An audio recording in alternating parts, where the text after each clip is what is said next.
Welcome to Kenton Teaches. Enjoy the video. You want to render now, so set your scene frame range and confirm which levels are visible. This determines what gets rasterized. Choose your output path and file name early, because once rendering starts changing, it is messy. Select whether you need an image sequence or a single movie file. Image sequences are safer for long renders.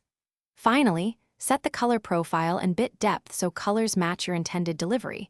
Once done, move to render settings. Now focus on the middle steps. Pick the correct render task type. Toonz raster for pixel output or Toonz vector when preserving vectors matters, because that affects compositing and file size. Set resolution and DPI. Increase anti-aliasing for smooth edges but balance memory use, and choose color depth to avoid banding.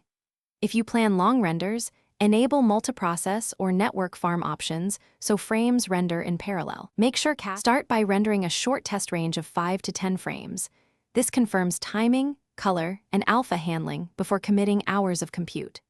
Once the test looks right, render the full range and monitor progress for dropped frames or memory spikes. If the render fails or shows artifacts, stop and check the render log for specific errors. Often disabling heavy effects or lowering anti-aliasing fixes crashes. Make sure to rerun a small test after changes so you don't repeat the mistake.